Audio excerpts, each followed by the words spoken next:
Greetings and welcome to Ill Repute, the podcast about women and women first. Now we here at Ill Repute care about women's rights, but more importantly, we care about women's wrongs. And today we have a very special episode of Ill Repute because we have a guest. Not guest, is a man, but a good one. Today we're talking to retired Constable Tom Wood out of Edinburgh, Scotland. In 1983, he was called to investigate the death of a sex worker named Sheila Anderson. And what he discovered was that the sex trade in Edinburgh had changed drastically since he had arrived on the force, and that they needed to do something about it in order to save lives. And the changes they implemented are changes that we could currently learn from in instituting public policy centered around harm reduction, public health, and public safety. So without further ado, here's our interview with Tom. I think we could just start. So hi. Hello, how are you? How are you? I'm good. So I'm Sovereign, and this is Miss Ella here. I'm Ella. And yeah, so we're both former sex workers, and we do this podcast about, women's history and things that impact women. And I had heard you on Small Town Dicks and went down a rabbit hole and was just really impressed with the story about Sheila and kind of how you guys handled managing sex work. And I thought it was something I wanted to share with my audience. You're such a good storyteller. I wanted to let you go. So I guess I'll just start by asking, tell the listeners who you are and your background. Good evening. It's evening here. My name's Tom Wood, and I was a police chief here in Edinburgh in Scotland. Edinburgh is the ancient capital of Scotland, and we really are an old city. We've got buildings here that are 1,000 years old, and there were people living here long before that. So we're a very, very ancient city.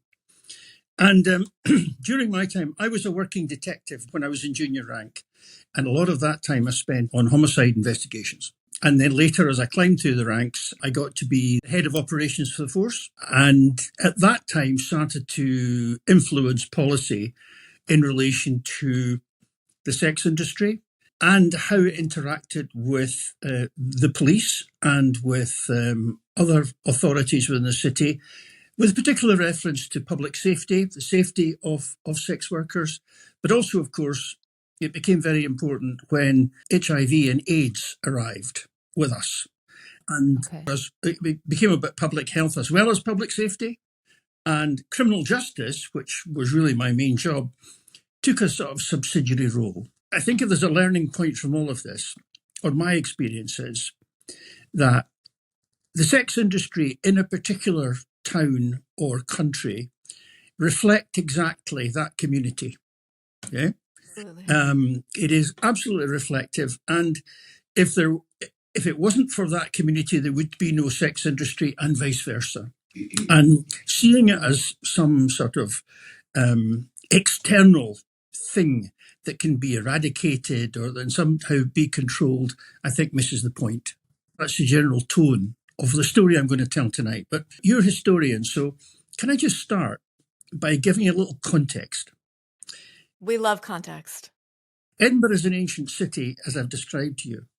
And from the very beginning, as far as records go back, there has been a very, very active and prolific sex industry in the city of Edinburgh. Edinburgh is on the east coast of Scotland. It has a large port, which used to be a separate town, the town of Leith. If any of you, your listeners, have visited Scotland and Edinburgh, you'll know where I'm at. It's got a thriving port, which is on the east coast of Scotland. So that means that it's just across the North Sea from the continent of Europe. And for hundreds of years, it was the main trading port with Europe. Long before we had ships that could sail the Atlantic, there were ships plying back and forward on the east coast of Scotland across to Europe. And of course, with a big port and with ships come seafarers, come traders of all sorts, and with them comes a sex industry. If you show me a large port area, I'll show you a sex industry. It's as simple as that. Throughout the world. The other thing is to say that we've got very good records here in Scotland because as well as being the ancient capital of Scotland, since the Middle Ages, we've had a very, very good university, the University of Edinburgh, and particularly the medical faculty of the University of Edinburgh, that carried out some of the groundbreaking studies into venereal diseases. And if that becomes a huge integral part to the story. Because as early as 1498, now this is only 6 years after Christopher Columbus's cruise brought venereal disease back from the Americas, only 6 years after that, syphilis arrived in the port of Leith and into Edinburgh. And that's really the first time that we see this relationship between the city and the general population and its sex industry.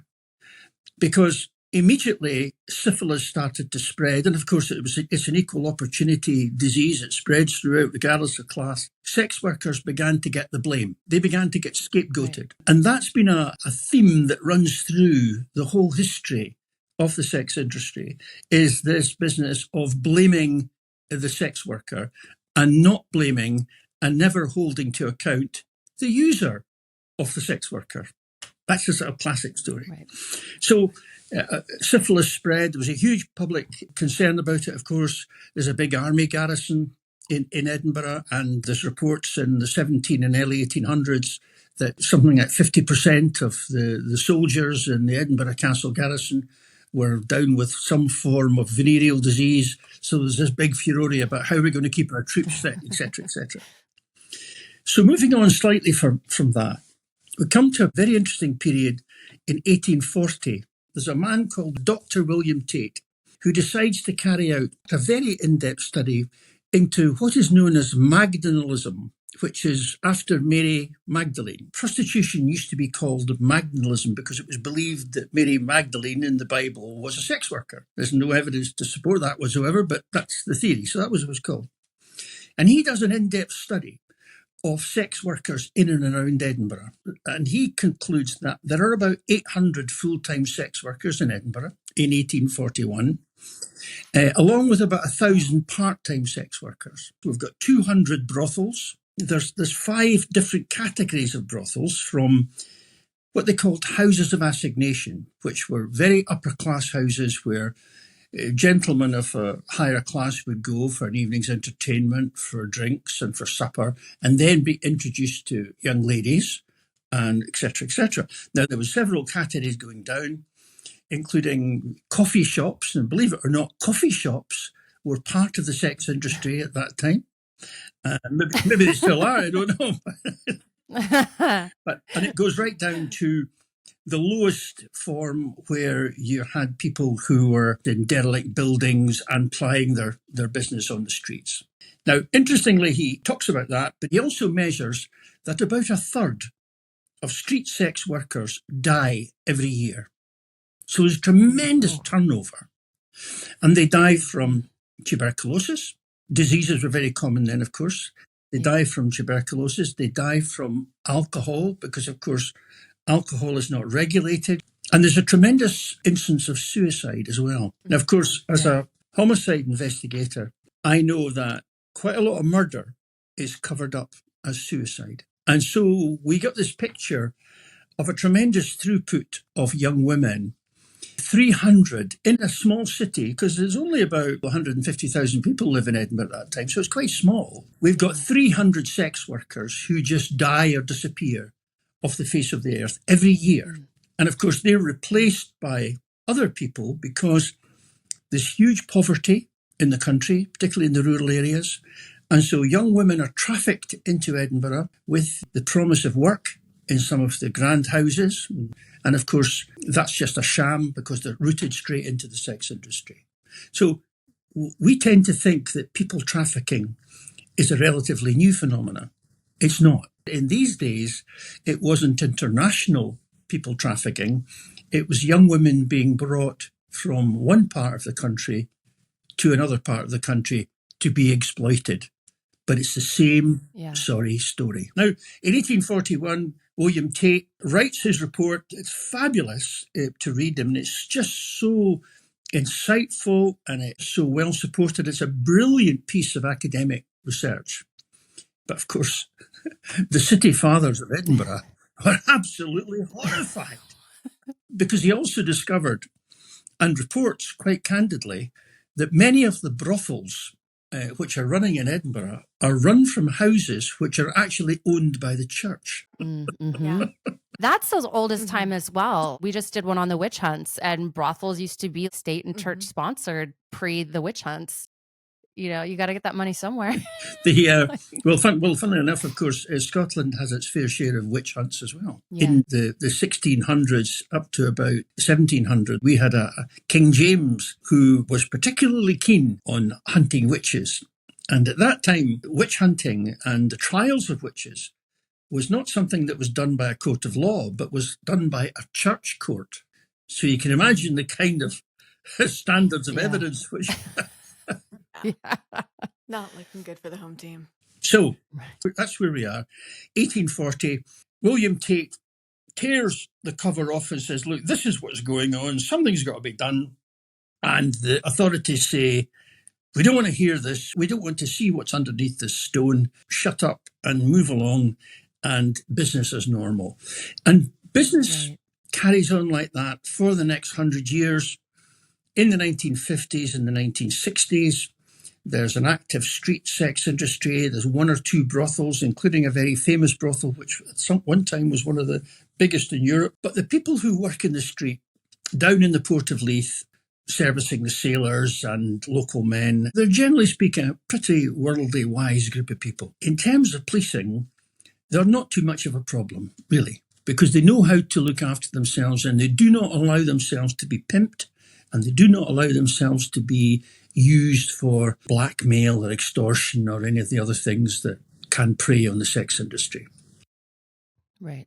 It bobbles along like that until the 1970s. And in the 1970s, something happens which changes everything. And when I say everything, I mean in terms of the sex industry, in terms of crime, in terms of social structure, everything. And that is the coming of Afghan heroin. Yeah. Mm. And that changes everything. And it really alarms me now to see people casually mentioning the issues you've got round about fentanyl, because that's going to change things again. That's another step change.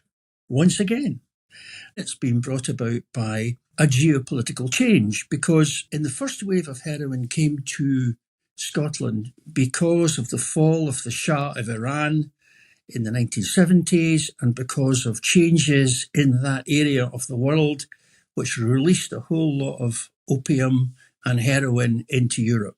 And now, of course, the Taliban have taken over in Afghanistan. They have clamped down on the growing of opium poppies. And so Chinese laboratories have moved into the gap and are sending across pharmaceutical heroin, which is hundreds of times more pure and more devastating and more powerful than the old original opium.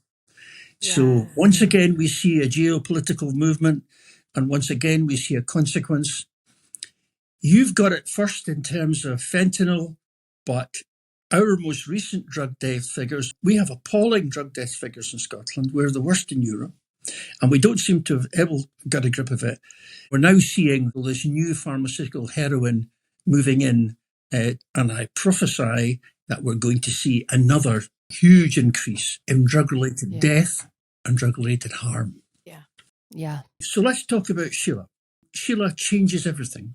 April 1983, cold spring in Scotland. A young couple are down beside the shore of the River Forth, which runs down through the east of Scotland, and it's about like the Potomac or something like that. It's massive.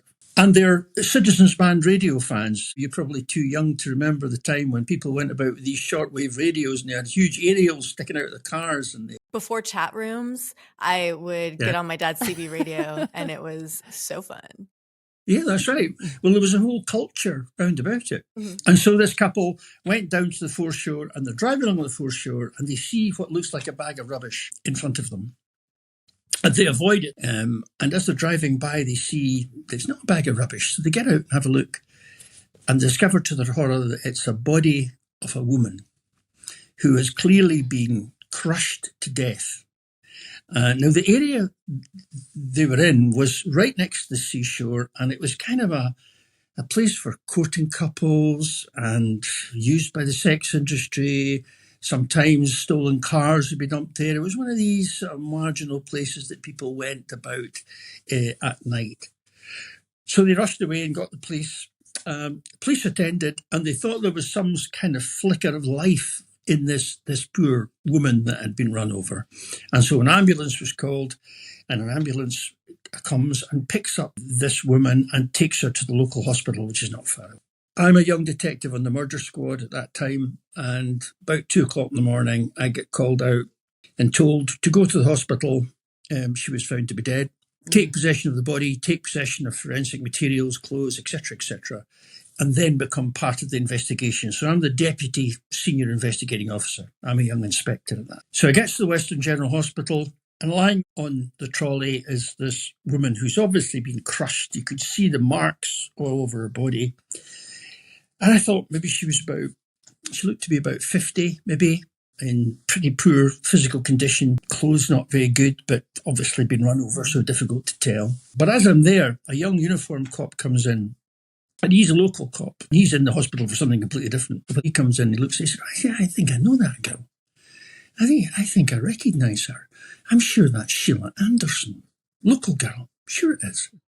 And we look at her. He says, I'm not sure, but I think it is. I think that's Sheila Anderson. And he was right. It was Sheila Anderson. She wasn't in her 50s. She was 32 years old.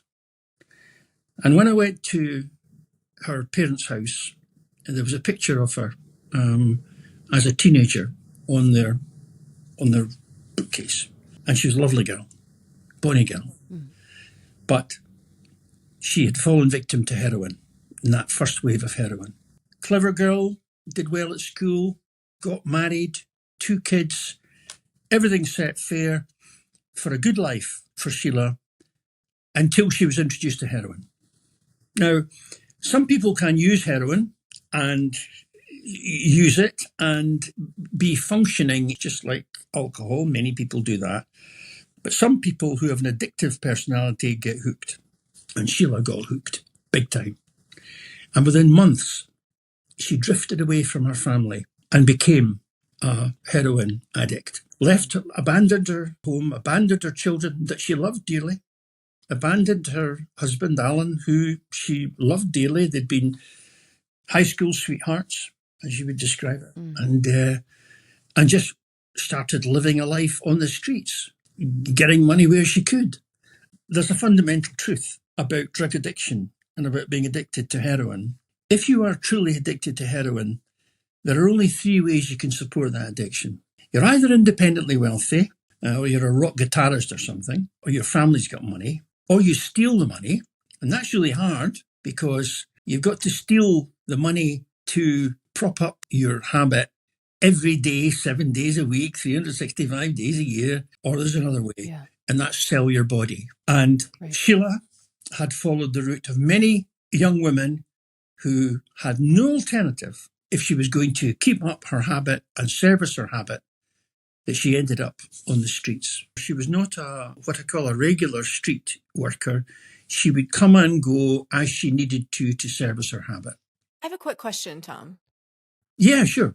So I heard you mention some stats about the average heroin user, the cost per day, and I don't remember what the exact numbers were, but I remember when I heard you say, I did the math, and it was something like $36,000 a year, like a fairly middle-class income just for heroin. It's more than that. In the 1980s, many people had £100 a day heroin day. So that's maybe like $125 in the 1980s. Okay. So multiply that up and you're talking about $1,000 a week. Okay. Let's call it $1,000 a week. So that's $52,000 a year. But if you're getting that through stealing it, if you're stealing cash, okay, that's fine, but there's not that much cash about in these areas to steal. If you're stealing jewellery or you're stealing televisions or if you're stealing other household goods, you've got to steal 10 times that value. Just to fence it for something. Yeah. Yeah. You have to have whatever job to sustain yourself as a living creature under capitalism, and a second job, a much better job for your very, very expensive heroin habit. It's like having a very successful child who needs to go to very expensive schools, but it's just killing you and ruining your life. The numbers that you stated were so fascinating to me at the time, and I just wanted to see if you had any further insight on it. So thank you. This is the great driver. But also remember that if you are a heroin addict, your life is chaos. Mm-hmm. You're probably not holding down two jobs. No, you're not holding down one job, let alone two. Yeah. You don't know night from day. Mm-hmm. And there's only one thing that drives you. I must admit, for many years as a young detective, I thought drug addiction was simply a bad habit that got out of control. I really didn't understand what an addiction truly is. It's a physical imposition. It takes you over. And I think one of the problems we have about drug policy is a lot of people who make drug policy don't actually understand the nature of addiction. Not real addiction. True. Yeah. True. Yeah. 100. Yeah. There's another issue too, and that is fear. I think to reassure yourself that this terrible thing can't happen to you. It only happens to other people who are weak in some way or in some way defective. I think that's a tremendous point. Now, I've sat in house speaking to nice middle class parents to talk about their child who's either been arrested in possession of drugs or worse than that, found dead, or in some circumstances. And they say, but that can't be because we've given him a good home and he's had a good education. And so this was this othering thing that people who suffer from addictions are other people, not them. Mm-hmm. And this is a tremendous barrier around yourself that it can't happen to me. And of course, until we accept that, oh yes, it can happen to you. Having said that, to have a heroin addict in your family is the most difficult thing. And when I went to see and I got to know Sheila's family quite well, in the end they had no alternative but to cut her loose in order to protect her children. Mm-hmm. The situation was untenable. She would come back into the house spasmodically and she would steal stuff and she would disrupt and all the rest of it. Then she would leave and there'd be a tremendous damage and healing. And they came to the decision that they just couldn't sustain this and that they had to protect the younger generation. They had to protect the children. That's devastating. And Sheila's father, he was an ex-seaman, a sailor. He said to me, it was like she'd gone overboard and she was just within reach and we were reaching out our hand to her. But every time we reached out, she drifted further away, which was a very, very evocative vision of him desperately reaching out, stretching and stretching. And she was always just out of reach and drifting away. Mm-hmm. That was a common story. The point about Sheila Anderson was not that she was an exceptional story, but that she wasn't. That there were a lot of Sheila Andersons. Yeah. It was just that we happened to come across her. And it's really funny when you're a homicide investigator, people, and this is a terrible thing to say, but people often receive a lot more treatment and a lot more scrutiny and a lot more support in death than they ever have in life. Oh, yeah. Yeah. I was going to ask a question about Sheila. So she's found... How did you guys know it wasn't just a traffic accident? We didn't. In the first few days of the investigation, we kept our options open and said that if somebody, that this girl had been found dead and that there may be an explanation for it, we did not call it a murder to start with. We called it an unexplained death in the hope that somebody would come forward and say, well, actually, I'm sorry, but there was a terrible accident and I didn't see her and I ran her over. We were trying to do anything to coax the person out. That's a brilliant strategy. Right.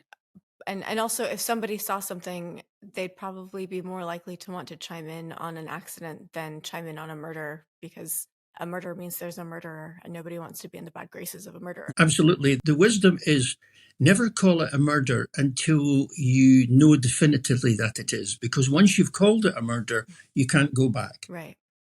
Right. So, in fact, we were the murder squad, but we always called ourselves the serious crime squad, because just for that reason. I like that. And in actual fact, our hypothesis, I don't know how much you know about murder investigation, but when you start investigating murder, you form up a hypothesis. What do we think happened here? What do we think the story is here? Okay. Now, you've got to be careful that you keep testing that hypothesis. You keep asking yourself, well, could it be something else? What we learned was that Sheila would go onto the street now and again, and she could become quite aggressive. She didn't take shit from anybody. Atta girl. Good girl. Yeah, if anybody tried to roll her or take advantage of her or anything like that, she would stand up for herself. She was quite feisty. Now, this was a character change because as a young girl, she'd been very meek and mild. That's the other thing that happens when you're addicted to heroin is your personality changes. Mm-hmm.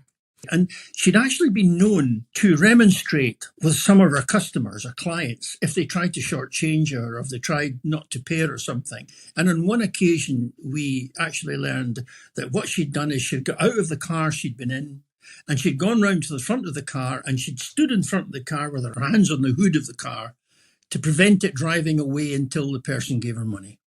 Yeah. Dangerous. Yes. That is so dangerous. I remember, I don't remember the context, but it was a couple of other sex workers and we were just, hanging out, doing our thing. And safety came up. And that was one of the things that somebody mentioned, a situation where something similar happened where a girl was pissed off. She went out, she stood in front of the car, basically playing chicken with the individual, and it did not end well for her. Yeah. The thing is, what you're doing is you're applying logic to a completely illogical situation. So what we think happened was that she'd had a row with whoever her last client was. She'd got out, she'd stood in front of the car, that he had run her over and then reversed back over her again, killing her. Had you ever seen something that brutal before? Yeah, unfortunately, yes. I spent a lot of time in investigating serious crime and child murder and things like that. So yes, I had.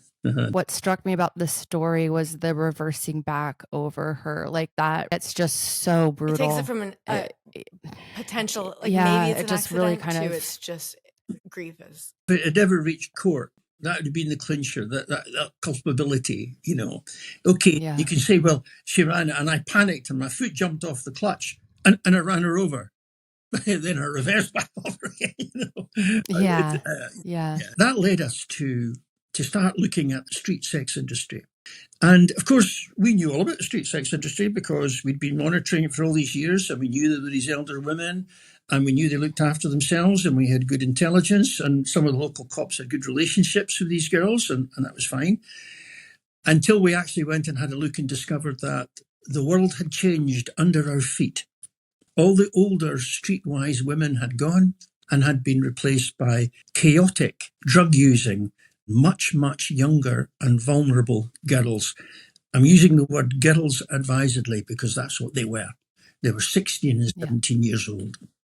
And in the space of months, and I always emphasize this to other law enforcement people I'm speaking to, never assume that you know what the picture is and that you know what the sex industry is doing and you know this and that, because it can change in the blink of an eye. And it changed with us. And so we found that not only had the street sex workers changed, there were young girls, there were vulnerable girls, there were girls who were unable to look after themselves. The punters, the clients had also changed. There were some of them, the old traditional men, but we had also begun to attract predators, violent criminal predators, attracted to the fact there were these very young and reckless young women on the streets. Some of them who were providing sexual services for the equivalent of $5. So desperate were they to get money, not always for their own habits. And this is interesting, not always for their own habits, but sometimes to support the drug habits of a partner, a boyfriend. So there was a much wider class. You couldn't say that everybody was addicted to drugs, but certainly drugs were behind the majority of these young women being there. What had struck me on the podcast I'd heard you on is talking about how the nature of the tricks changed, and that now they were traveling in from large distances because they were attracted to the victim people pool. with a heavy criminal background and violent criminals in particular. Yeah. So they were coming specifically to do violence? Because I was a sex worker. I was at a protected class. I was a high-end escort. There was a whole network of women, and we all worked together to safety check. But generally, my clients were there to have a good time and leave. They were coming for sex. They weren't coming for anything else. Yeah. And so what you're saying is like, now you had clients coming in from far away because they specifically were looking for someone to victimize? As you will know, the crime of rape is more about violence and control than it is about sex. These were violent, predatory men, many of them with long criminal histories of violence. And they were coming in because the girls were so young and they were so reckless and they could do whatever they wanted to them. And they knew there were no checks and balances and no systems of control and safety that you've described that you had.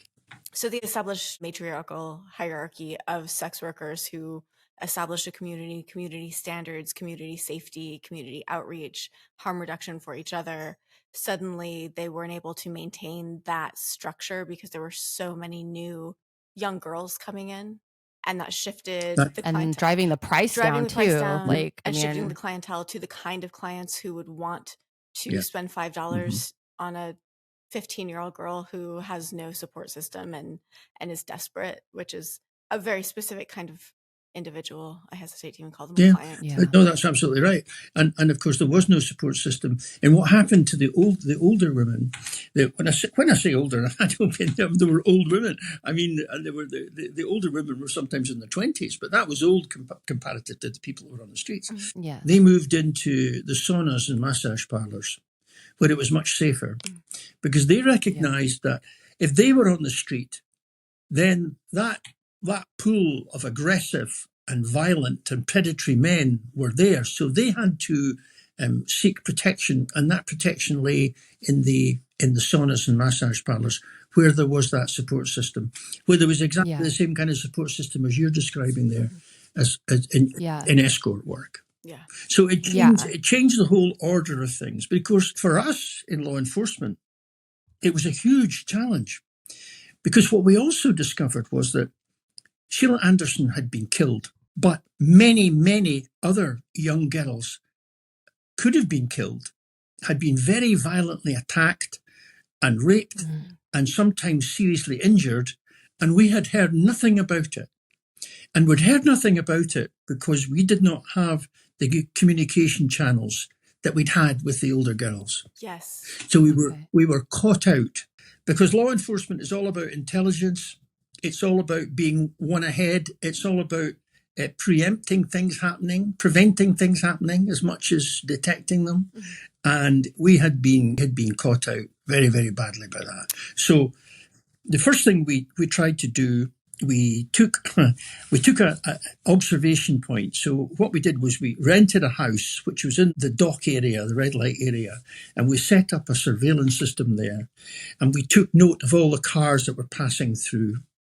And those that loitered about and went round the block 3 times, we checked them out and we found out who owned them and we found out who was driving them, and we set about building up a picture of who the perpetrators were. Yeah. And this is where we discovered that there were people coming from 100 miles away, people coming over the border from the north of England, people coming from the north of Scotland, onto us. And some of them were people who were violent criminals and who, frankly, we didn't want in our territory. Then we started to try and build relationships with the girls. And I have to say there were 1 or 2 prostitute support groups who were fantastic and who, frankly, we were in partnership with. We actually appointed a very senior, when I say senior, I mean a lot of service, woman police officer called Pat Ellis. And she was fantastic. Pat was great because Pat had worked on the street. She was a street cop. She could speak the language. There was no bullshit with her. And she got on really well with the girls. And she could build up a relationship with the girls. She talked the same language as the girls. Yeah. She managed to establish a relationship. It's very, very important to say this, that a lot of the girls had very, very bad experiences with the men in their lives. And I'm not just talking partners, I'm talking about members of their family. A lot of them had been abused. So they weren't particularly, shall we say, friendly towards male authority figures, like policemen, like me, you know. Whereas policewomen like Pat, she just talked the same language, and she managed to build up a dialogue with them. It's really impressive to recognize that, to recognize the unique needs of the people that you're trying to work with, and recognizing that the voice that they need to hear and to connect with is perhaps not your own. I think that's a really I admire that, the ability to recognize that. It was very, very clear that we were faced with a real public safety issue here. We had all these criminals coming in on us, and we had all these vulnerable young women, and I mean really vulnerable children. They were kids. So very, very quickly we recognised that criminal justice aspect of it was secondary to public safety and to protect. Because you know better than I, the sex industry will never be safe, completely safe. But what you can do is you can reduce harm. Yes, harm reduction is huge. Yeah, you can reduce harm. You can cut the corners. You can put in place systems where you can try and make it, if not safe, then you can make it safer. Yes. So what we discovered was this enormously dangerous situation that had developed under our noses in Leith, and we had to intervene. And to do that, we built relationships with Shiva and Scott Pep, who I have to say were fantastic, and they took us on trust. Now, I mean, you've said, you know, law enforcement, they're the enemy, etc. Well, we knew there was a lot of mutual distrust, but in fairness to them, these groups, they too recognised that there was a public safety issue here, and that they had to take a chance.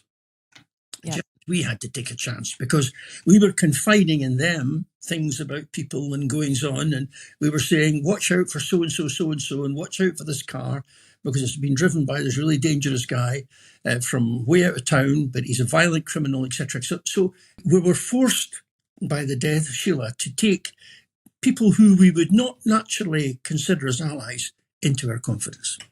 And then to try and improve things further, we decided to create what we called a zone of discretionary prosecution. Now, the problem we had was that nothing we did was supported by the law. The law was still very Victorian, and the law still classified soliciting as being a crime, etc., etc. So everything we did was informal. Creative. Gotcha. Of course, that was a big problem for us. But actually, we managed to face it down quite effectively. And I'll tell you the reason how we did it. And we said to them, look, if we define a zone of discretionary prosecution, and they had a drop-in centre by this time where they were providing cups of tea, and they were providing medical advice, and they were providing free condoms and things like that. And we said, look, if you contain yourself to this area, and if you only put out 20 girls onto the street, and if there are no underagers, and if there are no drugs dealing, and if there are no pimps, and if there are no associated crimes like robberies and stuff like that, if that situation prevails, then we have other priorities, and we will not come near you. But if you break the covenant, and if you allow criminals to come in and any of these other things that I've described, then we will have no alternative but to come and enforce the law. So if you operate as a business, we'll treat you as a business. But if you operate as a criminal enterprise, we'll treat you as a criminal enterprise. Yes. All we ask. What we were doing was we were offering them a tightrope. And as long as you stay on the tightrope, we will stay on the tightrope. Because we were under pressure too. Mm-hmm. I mean, by this time I was in senior rank, and I would get letters, outrage letters, usually from ministers in churches. We get those too. How dare you? You should do so and so. The really funny thing was that what I used to do is I didn't used to reply to the letters. I would phone them up personally and say, so what would you do then? How would you deal with this? And 99 times out of 100 said, well, actually, I quite agree with what you're doing, but because of the position I'm in, I've got to take this formal stance. Man. Absolute hypocrisy. Tom, if you could record those calls and put them on TikTok, you would be a millionaire. Yeah, that would be like.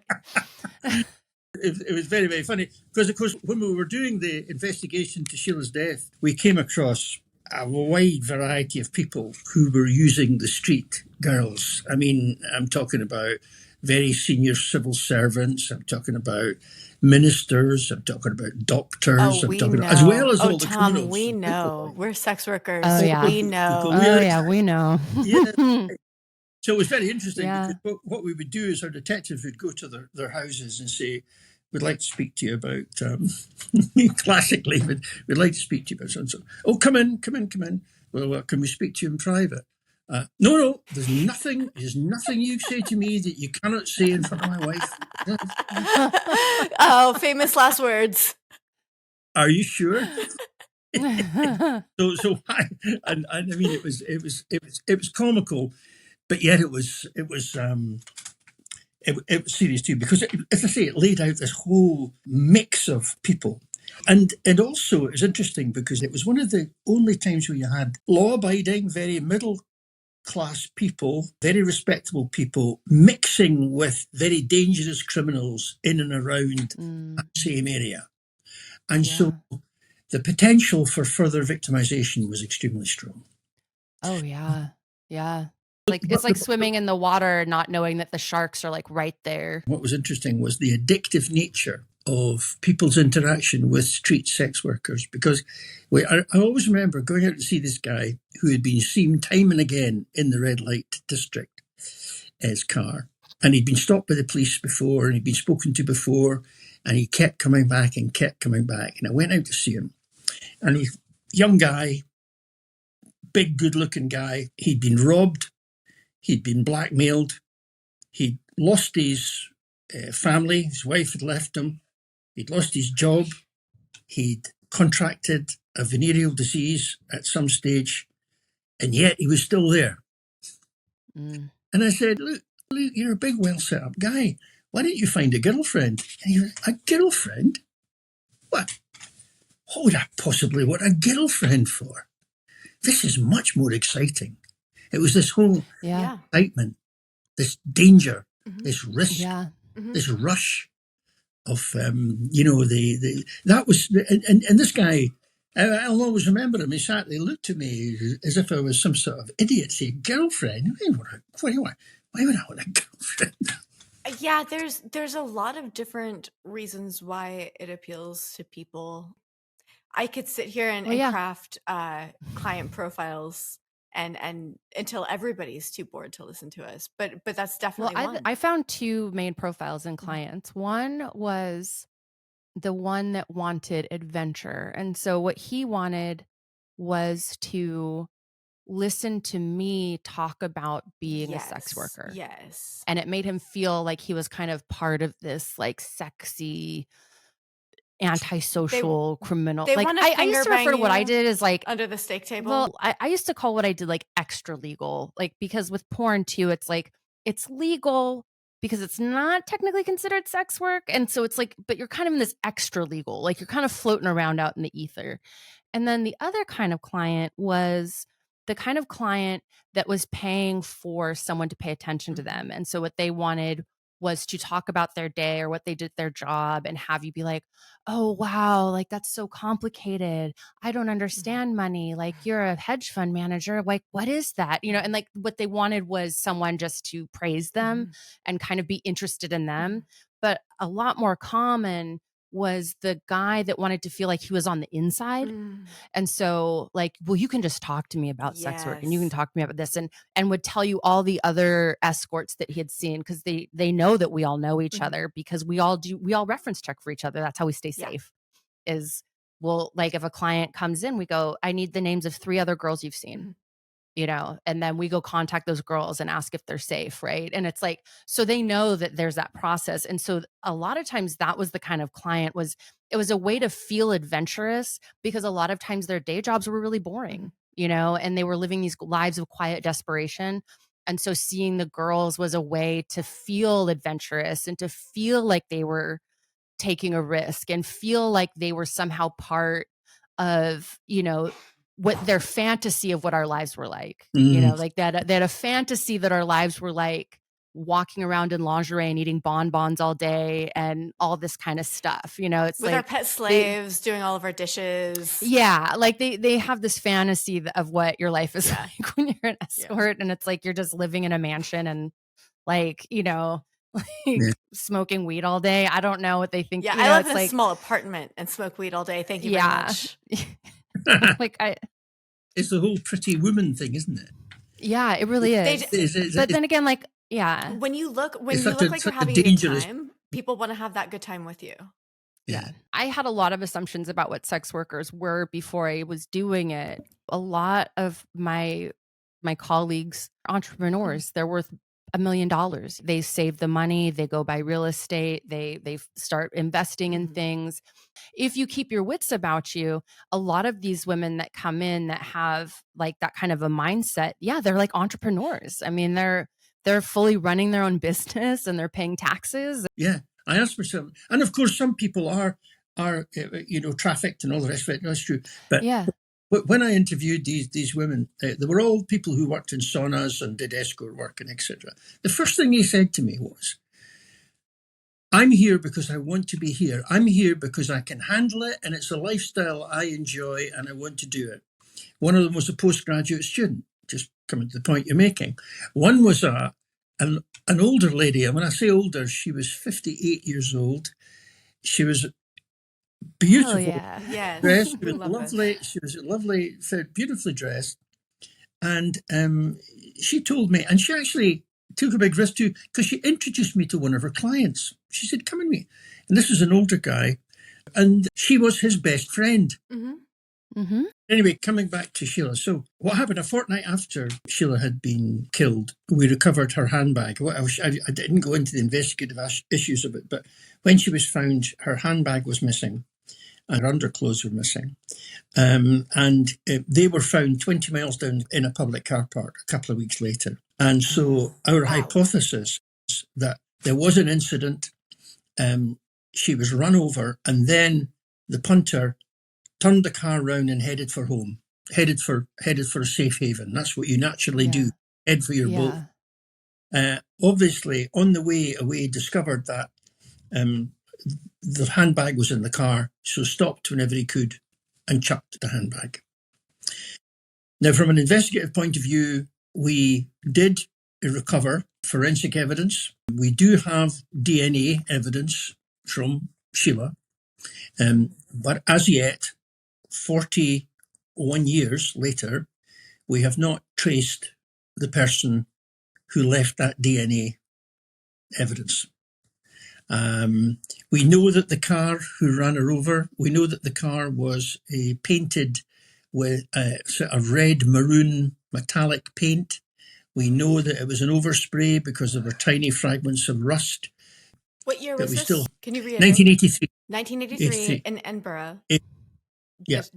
Because another thing is that you mentioned, the more you spread the word, the more you speak about it, the more likely that maybe somebody will hear some nuance, some aspect of this and connect some dots, and maybe Sheila will find justice. And that's why it is the one murder investigation I was involved in that remains unsolved.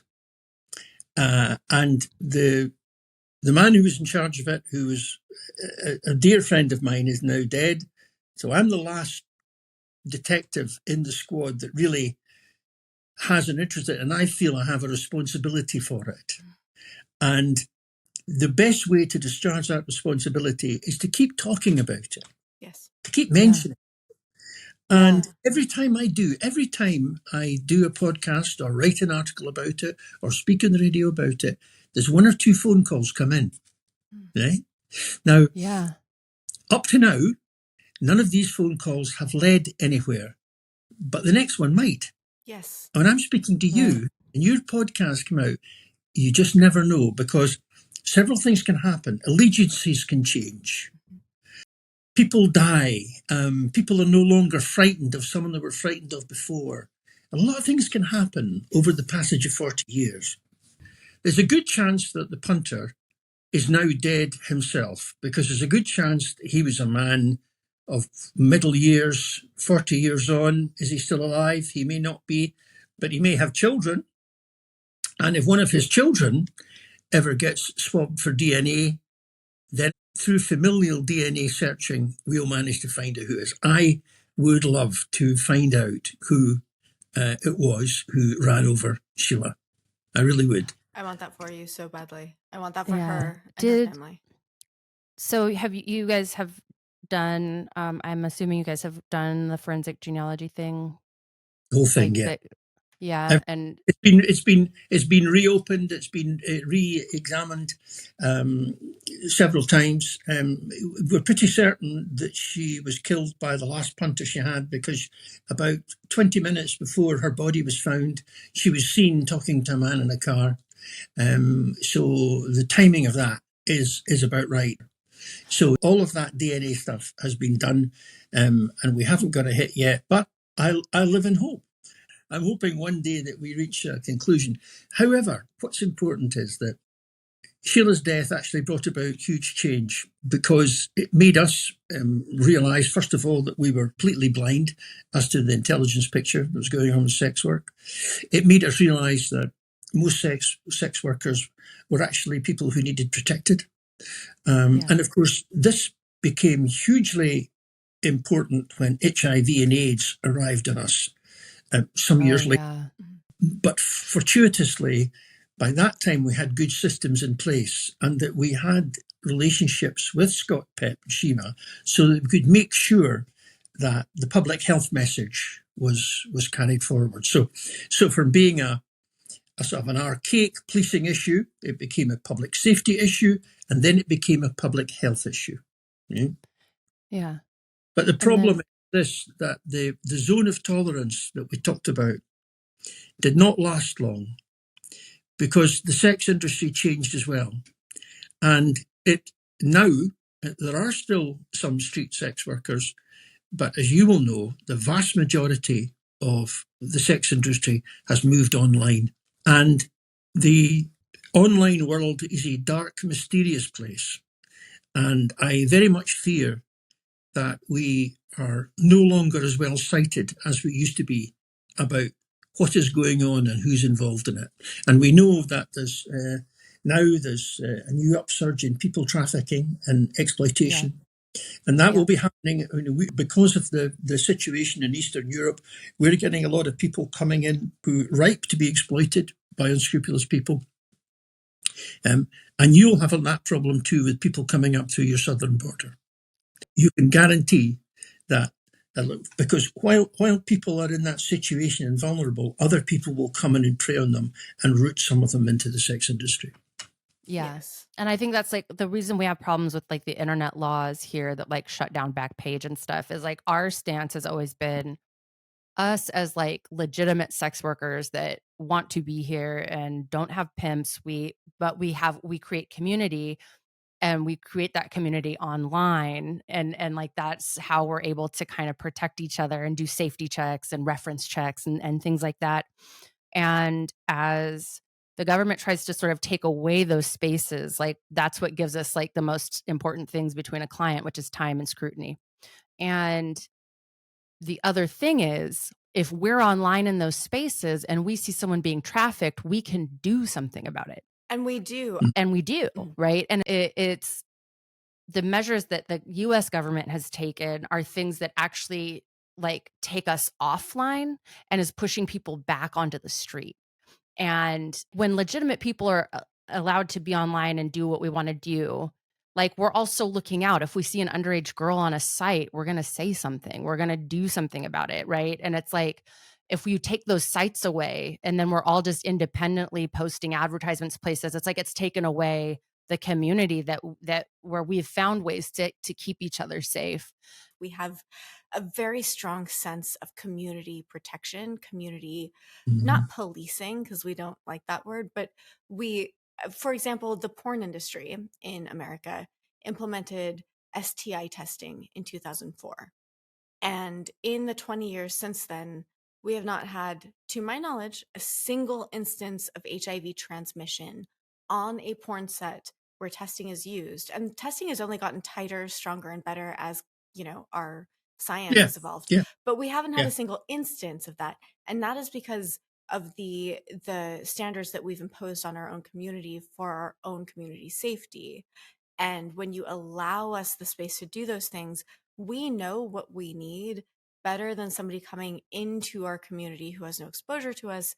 And this is why when we talk about, police are the enemy, it's not, well, police are, you have to understand, we live in America, and it's a situation over here, first of all, but it's a bit of an intense situation here. But secondly, But secondly, just, well, in fairness, I mean, I worked in America for a while. I mean, I studied at the FBI Academy, and I worked with different police departments in New York, in Georgia, in Miami Beach, in Florida.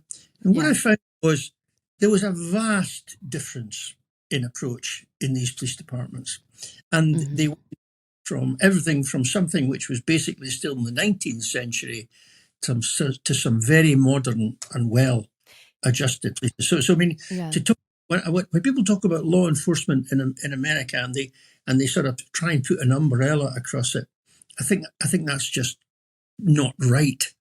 Because my experience was I saw the very best and the very worst of systems. I don't disagree with you, Tom, but you got to see the very best and very worst as another law enforcement professional from like an international one with a lot of acclaim. And what we as sex workers see are what a lot of law enforcement officers are willing to do when they think they will never be caught or have oversight. The amount of rapes, sexual assaults, physical assaults that happen to sex workers in exchanges with police officers, not even taking into consideration if they're actually taken into custody. Like we're raped a lot, we're abused a lot. And it sucks because I would love to live in a society where as a sex worker, I could see law enforcement as somebody who actually advocates for me and has my back. And that's what I loved about hearing what you had to say about your approach with Sheila and the institutional approach to it. I have a question for you. So how have your perceptions on sex work changed over time? Since before Sheila, like way before Sheila, like from your start as a defender of the law? As a young cop, the Sheila Anderson case was an epiphany for me, because it was the first time I'd actually stopped to take a long, hard look at what was going on and who was involved. So that's to start with. I mean, when I was a young cop, I worked in an area where there were a lot of street sex workers, and they were a rumbustious, troublesome lot, who gave us young cops a hard time, and everything. Oh, well, that's sport. I suppose, they were. I mean, feisty with a capital F, all this. I suppose I thought of them as kind of nuisance offenders.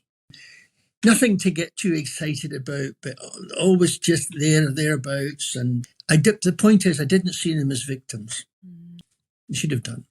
But I suppose I bought into the stereotypical cop training. You put on a uniform and you put on a uniform mentality to a whole lot of sort of things. And as you grow older and wiser, hopefully, and it doesn't happen to everybody, hopefully actually begin to question and wonder about things, about issues which are different. And I spent a lot of time as a detective. I spent a lot of time investigating serious crime, and fortunately, I reached a senior rank where I can actually do something about it.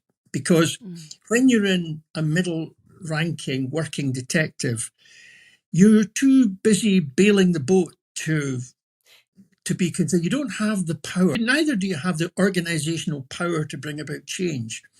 I was fortunate in that I did achieve the rank where I did have the organisational power, where I could say to people, no, this is what we're going to do.